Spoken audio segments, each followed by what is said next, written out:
গাজায় ২ বছরে ২ লাখ টন বিস্ফোরক ফেলেছে ইসরায়েল। নিহত ৬৭,০০০-এর বেশি মানুষ। গাজায় ৯০% অবকাঠামো নিশ্চিহ্ন, বাস্তুচ্যুত ২০ লাখ মানুষ। গাজার যুদ্ধবিরতি নিয়ে মিশরে শুরু হলো ইসরায়েল হামাসের পরোক্ষ আলোচনা। সুস্পষ্ট চুক্তি ও আন্তর্জাতিক গ্যারান্টি ছাড়া যুদ্ধবিরতি নয় বলে জানিয়েছে হামাস। লন্ডনের রাস্তায় নতুন ছিনতাই আতঙ্ক, টার্গেট আইফোন ব্যবহারকারীরা। বৈশ্বিক পাচার চক্রের ৪৬ জন গ্রেপ্তার। চুরি হওয়া ফোন পাচার হয় চীনে। বিগত ২ বছরে গাজায় ২ লাখ টন বিস্ফোরক ফেলেছে ইসরায়েল। ২০২৩ সালের ৭ অক্টোবর থেকে অঞ্চলটিতে ইসরায়েলি হামলায় নিহত হয়েছে ৬৭,০০০-এরও বেশি মানুষ এবং নিখোঁজ আছেন প্রায় ৯,০০০ মানুষ। সম্প্রতি লেবাননের সংবাদ মাধ্যম আল মায়দিনের এক প্রতিবেদনে জানা যায় এসব তথ্য। প্রতিবেদনটি বলছে, গাজা সরকারের জনসংযোগ কার্যালয় অঞ্চলটিকে ইসরায়েলি আগ্রাসনের ২ বছরের সার্বিক অবস্থা তুলে ধরে একটি প্রতিবেদন প্রকাশ করেছে। সেখানে বলা হয়, ইসরায়েলের চলমান আগ্রাসনে ভয়াবহ ধ্বংস, গণহত্যা, লাখো মানুষের বাস্তুচ্যুতি এবং ১০,০০০-এর বেশি সাধারণ মানুষের প্রাণহানি ঘটেছে। রোববার প্রকাশিত এই বিবৃতিতে বলা হয়, ২০২৩ সালের ৭ অক্টোবর থেকে শুরু হওয়া ইসরায়েলের হামলায় এ পর্যন্ত ৭৬,৬০০-এরও বেশি ফিলিস্তিনি নিহত হয়েছেন এবং নিখোঁজ আছেন, যার মধ্যে ৬৭,১৩৯ জনের মৃত্যুর তথ্য হাসপাতাল থেকে নিশ্চিত করা হয়েছে। প্রায় ৯,৫০০ মানুষ এখনও নিখোঁজ, যাদের অনেককে ধ্বংসস্তূপের নিচে চাপা পড়ে থাকার আশঙ্কা করা হচ্ছে। এছাড়া প্রতিবেদনে বলা হয়, নিহতের অর্ধেকের বেশি নারী, শিশু ও প্রবীণ মানুষ, যার মধ্যে ২০,০০০-এর বেশি শিশু এবং ১২,৫০০ জন নারী নিহত হয়েছেন। পুরো পরিবার নিশ্চিহ্ন হয়ে গেছে এমন ঘটনা ঘটেছে ২,৭০০-টিরও বেশি। আরও ৬,০০০ পরিবারের মধ্যে কেবল একজন সদস্য জীবিত আছেন। গাজার গণমাধ্যম কার্যালয়ের ভাষ্যমতে, ইসরায়েলি বিমান হামলা ও স্থল অভিযানে ধ্বংস হয়ে গেছে গাজার অবকাঠামোর ৯০%। গোটা উপত্যকা এখন মানবিক বিপর্যয়ে পতিত। গাজার জমির ৮০%-এর বেশি দখল করে নিয়েছে ইসরায়েলি বাহিনী। ২ বছরের মধ্যে ২০ লাখেরও বেশি মানুষ জোরপূর্বক বাস্তুচ্যুত হয়েছেন। অনেকেই একাধিকবার স্থান পরিবর্তনে বাধ্য হয়েছেন। সেই বিবৃতিতে আরো বলা হয়, ইসরায়েল গাজায় ক্ষুধা ও জাতিগত নিধনের কূটকৌশল চালছে। ২ বছরে গাজায় ২ লাখ টনের বেশি বোমা ও বিস্ফোরক নিক্ষেপ করা হয়েছে। মানবিক সহায়তার জন্য নির্ধারিত নিরাপদ এলাকা আল মাওয়াসিকেও ১৩০ বারের বেশি বোমা হামলা করা হয়েছে। ইসরায়েলি হামলায় ৩৮টি হাসপাতাল ও ৯৬টি ক্লিনিক ধ্বংস হয়েছে অথবা অচল হয়ে গেছে। টার্গেট হয়েছে ১৯৭টি অ্যাম্বুলেন্স। নিহত হয়েছেন ১,৬০০-এর বেশি চিকিৎসক ও স্বাস্থ্যকর্মী। প্রাণ হারিয়েছেন ২৫৪ জন সাংবাদিক, ১৪০ জন সিভিল ডিফেন্স সদস্য এবং ৫৪০ জন মানবিক সহায়তা কর্মী। এছাড়া গাজায় ১,৬৯,০০০-এরও বেশি মানুষ আহত হয়েছেন। বিদেশে চিকিৎসার অনুমোদন পাওয়া ২২,০০০ রোগী এখনও গাজার ভেতরেই আটকা। ৬,৫০,০০০ শিশু ভুগছে মারাত্মক খাদ্য সংকটে। এক কথায় পুরো উপত্যকা যেন এখন পরিণত হয়েছে মৃত্যুপুরীতে। গাজা উপত্যকায় যুদ্ধবিরতি নিয়ে নতুন করে আলোচনার সূচনা হয়েছে মিশরের শার্ম এল শেখ শহরে। এই আলোচনায় সরাসরি নয়, বরং পরোক্ষভাবে অংশ নিচ্ছে প্যালেস্টাইনের হামাস ও ইসরায়েল। দুই পক্ষের মধ্যে মধ্যস্থতা করছে মিশর সরকার। হামাস পক্ষ এখন একটি পরিষ্কার ও বাধ্যতামূলক যুদ্ধবিরতির নিশ্চয়তা চাইছে, কারণ এর আগে ইসরায়েল বহুবার চুক্তি ভঙ্গ করেছে। ফিলিস্তিনি পক্ষের দাবি, এবারের যুদ্ধবিরতির চুক্তিটি হতে হবে অত্যন্ত সুস্পষ্ট এবং এর বাস্তবায়ন নিশ্চিত করার জন্য আন্তর্জাতিক গ্যারান্টি থাকতে হবে। তারা জানিয়েছে, অতীতে ইসরায়েল বেশ কয়েকবার চুক্তি ভঙ্গ করায় এবার তারা একটি শক্ত নিশ্চয়তা চায়। ট্রাম্পের প্রস্তাবে সকল ইসরায়েলি বন্দীকে মুক্তি দেওয়ার কথা থাকলেও হামাস জানিয়েছে, গাজার ভবিষ্যৎ এবং ফিলিস্তিনি জনগণের অধিকারের মতো চূড়ান্ত বিষয়গুলো আন্তর্জাতিক আইন অনুযায়ী সমাধান করতে হবে। যুক্তরাষ্ট্রের প্রেসিডেন্ট ডোনাল্ড ট্রাম্প জানিয়েছেন, যুদ্ধবিরতি ও বন্দি বিনিময় সংক্রান্ত একটি প্রস্তাব প্রায় সম্পন্নের পথে। ট্রাম্প দাবি করেছেন, তার এই উদ্যোগেই দুই পক্ষের মধ্যে সমঝোতার কাজ এগোচ্ছে এবং এটি ৩,০০০ বছরের একটি বিপর্যয় শেষের দিকে নিয়ে যাবে বলে তিনি মন্তব্য করেছেন। হামাস ইতোমধ্যে জানিয়েছে তারা বন্দীদের বিনিময়ে রাজি, তবে গাজার ভবিষ্যৎ ও প্যালেস্টাইনি জনগণের অধিকার নিয়ে যে কোনো সিদ্ধান্ত জাতীয় ঐক্যের ভিত্তিতে এবং আন্তর্জাতিক আইনের আলোকে নেওয়া হবে। মিশরে চলমান এই আলোচনা সফল হলে গাজা অঞ্চলে বহু মাসের রক্তক্ষয়ী সংঘর্ষের অবসান ঘটতে পারে, এমনটাই আশা করছে আন্তর্জাতিক মহল। বাঘা বাঘা বিশ্ব নেতাদের অপেক্ষায় বসিয়ে রেখে নির্ধারিত সময়ের পরে হন হাজির। ঘুম থেকে সাধারণত ওঠেন দুপুর বেলায়। ভরসা করতে পারেন না আপন মানুষদের। কেউ বিশ্বাসঘাতকতা করলেই তাকে পথ থেকে সরিয়ে দেন। প্রতিশোধ নেন বেশ কৌশলে। এমন সব ব্যতিক্রমী আচরণ ও কঠোর মনোভাবের পরেও তার ভয় যেন কাঁপে পশ্চিমা বিশ্ব। কারণ কাজ ছাড়া কিছুই বোঝেন না গোয়েন্দাবৃত্তি থেকে রাজনীতিতে জড়িয়ে পড়া বিশ্বনেতা রাশিয়ার প্রেসিডেন্ট ভ্লাদিমির পুতিন। 1952 সালের 7 অক্টোবর তৎকালীন সোভিয়েত ইউনিয়নের লেনিনগ্রাদে এক সাধারণ দম্পতির ঘরে জন্ম নেন আজকের রুশ প্রেসিডেন্ট পুতিন। বাবা ভ্লাদিমির স্প্রিদোনোভিচ পুতিন ছিলেন একজন কারখানার শ্রমিক এবং দ্বিতীয় বিশ্বযুদ্ধের সৈনিক, আর মা মারিয়া ইভানোভা পুতিনা ছিলেন গৃহিণী।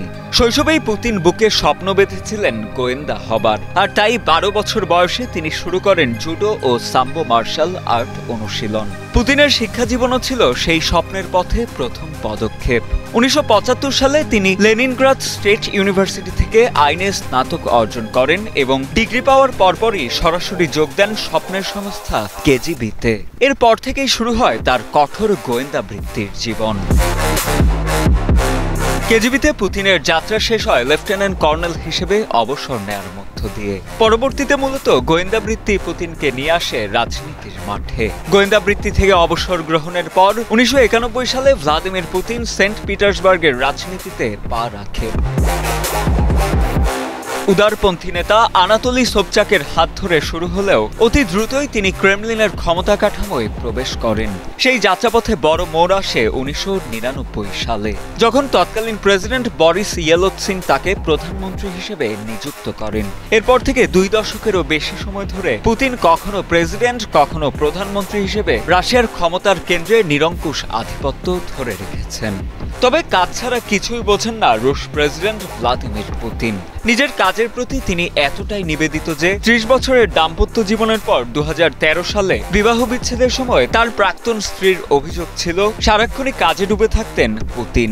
তার এই নিরলস নিবেদনের ফলস্বরূপ রাশিয়া আজ বিশ্বমঞ্চে নতুন মেরুকরণ সৃষ্টি করেছে।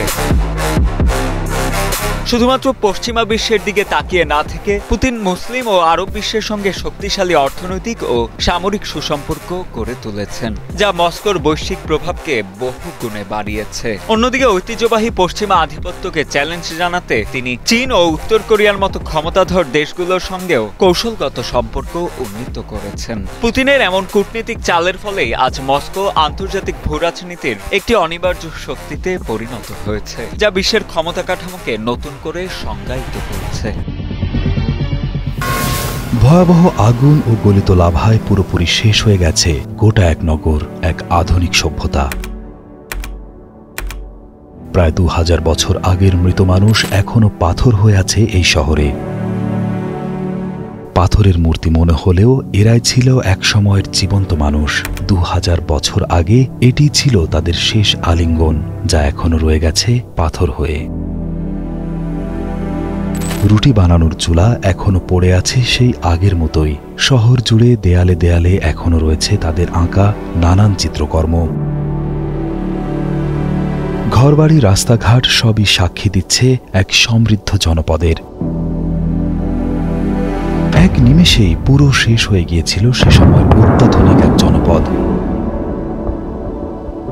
বিলাসিতা আর উন্নত নগর জীবনের জন্য ধনী রোমানদের এক জনপ্রিয় অবকাশ যাপন কেন্দ্র ছিল এই শহর। কিন্তু কি অভিশাপ নেমে এসেছিল যে আভিজাত্যে ভরা এই শহরটি নিমেষেই ধ্বংস হয়ে গিয়েছিল। মূলত এই শহরের মানুষ জানতই না তাদের মাথার উপরেই রয়েছে এক ঘুমন্ত দৈত্য, আগ্নেয়গিরি ভেসুভিয়াস। লাভার নিচে চাপা পড়ে ইতিহাসের পাতা থেকে পুরোপুরি মুছে যাওয়া ভেসুভিয়াসের পাদদেশে ঘুমিয়ে থাকা সেই অভিশপ্ত নগরীর নাম পম্পেই। প্রায় 2000 বছর আগের কথা। ইতালির ভেসুভিয়াস আগ্নেয়গিরির পাদদেশে ছিল এক স্বপ্নের শহর পম্পেই। রোমান সাম্রাজ্যের অন্যতম ধনী ও বিলাসবহুল এই নগরীতে ছিল সবকিছুর সমাহার। সারা রাত ধরে এই শহরে চলত উৎসব আর মদের ফোয়ারা। পম্পেইয়ের মানুষ বিশ্বাস করত তাদের সুখের কোনো শেষ নেই। তবে ৭৯ খ্রিস্টাব্দের অভিশপ্ত এক দুপুরে হঠাৎ কেঁপে উঠল পম্পেইয়ের মাটি। বিকট শব্দে ভিসুভিয়াসের চূড়া ফেটে গেল এবং দানবীয় এক মেঘ আকাশকে ঢেকে দিল নিকষ কালো অন্ধকারে। প্রথমে শুরু হলো ছাই আর ছোট ছোট পাথরের বৃষ্টি। আতঙ্কিত মানুষ দিকবিদিক জ্ঞান শূন্য হয়ে ছোটাছুটি শুরু করলো। কেউ আশ্রয় নিল বাড়ির ভেতরে, কেউ বা মন্দিরে। তারা ভেবেছিল এই ঝড় হয়তো থেমে যাবে। তবে সেই ঝড় না থেমে কয়েক ঘন্টা পর পাহাড়ের গা বেয়ে নেমে এলো আগুনের এক ভয়াল স্রোত, পাইরোক্লাস্টিক সার্জ। ঘণ্টায় প্রায় ১০০ কিলোমিটার বেগে ধেয়ে আসা এই উত্তপ্ত ছাই, গ্যাস আর গলিত পাথরের তাপমাত্রা ছিল শত শত ডিগ্রি সেলসিয়াস। এই আগুনের দানব পম্পেইকে গ্রাস করতে সময় নিয়েছিল মাত্র কয়েক মিনিট। এর স্পর্শে আসা কোনো প্রাণের পক্ষেই বেঁচে থাকা সম্ভব ছিল না। মানুষ যেখানে যে অবস্থায় ছিল, নিমেষেই তাদের শরীর পুড়ে পাথর হয়ে গেল। এরপর সব নিস্তব্ধ। পম্পেই শহরটি প্রায় ২০ ফুট পুরু ছাই আর পাথরের নিচে সম্পূর্ণ চাপা পড়ে গেল। এক জীবন্ত শহর, তার সমস্ত অধিবাসী, তাদের স্বপ্ন আর আর্তনাদ সহ ইতিহাসের পাতা থেকে চিরতরে মুছে গেল। প্রায় ১৭০০ বছর ধরে বিশ্ব জানত না মাটির নিচে ঘুমিয়ে আছে এমন এক ট্র্যাজেডির সাক্ষী। পম্পেই খননের আগে ১৭৩৮ সালে নিকটবর্তী আরেকটি রোমান শহর হারকিউলেনিয়াম আবিষ্কৃত হয়। শ্রমিকরা নেপলসের রাজার জন্য একটি গ্রীষ্মকালীন প্রাসাদ নির্মাণের সময় একটি কূপ খনন করতে গিয়ে হারকিউলেনিয়ামের ধ্বংসাবশেষ খুঁজে পায়। ১৮০০ শতাব্দীতে খনন কার্য শুরু হলে বেরিয়ে আসে এক হাড়হিম করা সত্য। ছায়ের নিচে অবিকৃত অবস্থায় পাওয়া যায় একটি আস্ত শহরের রাস্তা, বাড়ি, দোকান, এমনকি রুটির দোকানের ওভেনে পুড়ে যাওয়া রুটিও। কিন্তু সবচেয়ে মর্মান্তিক আবিষ্কার ছিল মানুষের দেহগুলো। প্রত্নতাত্ত্বিকেরা ছায়ের স্তরের মধ্যে ফাঁপা গহ্বরগুলোতে প্লাস্টার ঢেলে তৈরি করেন সেই অভিশপ্ত দিনের শেষ মুহূর্তের প্রতিচ্ছবি। দেখা গেল এক মা তার সন্তানকে বুকে জড়িয়ে ধরে আছেন। দুই প্রেমিক একে অপরকে আলিঙ্গন করে মৃত্যুর জন্য অপেক্ষা করছে। আর এক ক্রীতদাস তার শেকল ছেঁড়ার শেষ চেষ্টা করছে। এই পাথরের মূর্তিগুলো কোনো শিল্পীর তৈরি নয়, এগুলো আসল মানুষের শেষ মুহূর্তের করুণ প্রতিচ্ছবি। ধর্মীয় ব্যাখ্যা অনুযায়ী পম্পেইয়ের ঘটনা কোরআন বা হাদিসে সরাসরি উল্লেখিত না হলেও ইসলাম ধর্মের গবেষকরা একে কোরআনে বর্ণিত ধ্বংসপ্রাপ্ত জাতিগুলোর কাহিনীর একটি বাস্তব উদাহরণ হিসেবে দেখেন। এটি আল্লাহর ক্ষমতা, পাপের ভয়াবহ পরিণতি আর মানুষের জন্য একটি সতর্কবার্তা ও শিক্ষা হিসেবে বিবেচিত করেন। আর খ্রিস্টান ধর্মাবলম্বী সমাজ পম্পেইয়ের ধ্বংসকে ঈশ্বরের শাস্তি হিসেবে দেখতে শুরু করে। তারা এটিকে বাইবেলে বর্ণিত সডম ও গমোরার কাহিনীর সাথে তুলনা করে, যেখানে পাপাচারের কারণে শহর ধ্বংস হয়ে গিয়েছিল। বর্তমানে পম্পেই মূলত একটি পর্যটন কেন্দ্র হিসেবেই পরিচিত। ৭৯ খ্রিস্টাব্দে মাউন্ট ভিসুভিয়াসের অগ্নুৎপাতের ফলে ধ্বংস হয়ে যাওয়া প্রাচীন রোমান শহরটি এখনও একটি জনপ্রিয় প্রত্নতাত্ত্বিক স্থান এবং ইউনেস্কো বিশ্ব ঐতিহ্যবাহী স্থান। পর্যটকরা এখানে এসে প্রাচীন শহরটির ধ্বংসাবশেষ পরিদর্শন করেন এবং রোমান সভ্যতার ইতিহাস সম্পর্কে জানতে পারেন। দিনে দুপুরেই লন্ডনের রাস্তায় সক্রিয় ছিনতাইকারী, যাদের মূল টার্গেট আইফোন ব্যবহারকারী। ছিনতাইকারীদের তাণ্ডব এতটাই ভয়াবহ পর্যায়ে পৌঁছেছে যে লন্ডনের পথে ঘাটে এখন দেখা দিয়েছে ফোন ছিনতাইয়ের নতুন শঙ্কা। ফুটপাত ধরে হেঁটে চলা এক পথচারীর হাত থেকে তার মোবাইল ফোনটি ছিনিয়ে নিয়ে যাচ্ছেন বাইকে থাকা দুই আরোহী। অন্য আরেকটি সিসিটিভি ফুটেজে দেখা যাচ্ছে বাসস্টপে অপেক্ষারত এক নারীর হাত থেকে মুহূর্তের মধ্যে তার ফোনটি ছিনিয়ে নিয়ে দ্রুতগতিতে পালিয়ে যাচ্ছে আরেক বাইক আরোহী। দ্রুতগামী স্কুটার বা বাইক যোগে সাধারণ পথচারী ও জনবহুল এলাকার মানুষদের লক্ষ্যবস্তু করে এভাবেই মোবাইল ফোন ছিনতাই করছে ছিনতাই চক্রের সদস্যরা। সাম্প্রতিক সময়ে মোবাইল ছিনতাইয়ের অভিযোগগুলো ক্রমশ বাড়তে থাকলে অভিযানে নামে লন্ডন মেট্রোপলিটন পুলিশ। সম্প্রতি লন্ডন মেট্রোপলিটন পুলিশ একটি বৈশ্বিক সন্দেহভাজন চোর চক্রের বিরুদ্ধে অভিযান চালিয়ে ৪৬ জনকে গ্রেপ্তার করেছে, যাদের মধ্যে ১১ জনকে সম্প্রতি বাজারে আসা নতুন আইফোন 17-এর ডেলিভারি ভ্যানে ডাকাতির অভিযোগে গ্রেপ্তার করা হয়েছে।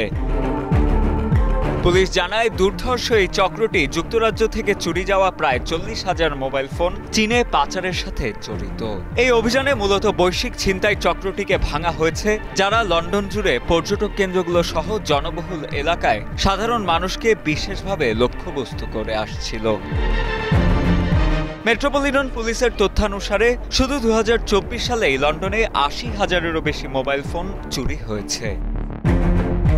এ বিষয়ে লন্ডনের মেয়র সাদিক খান জানান, পুলিশ শুধু রাস্তায় ছিনতাইকারী নয়, বরং পুরো পাচার চক্রের নেতাদেরও টার্গেট করেছে। এটি নিঃসন্দেহে যুক্তরাজ্যের ইতিহাসে সবচেয়ে বড় অভিযান।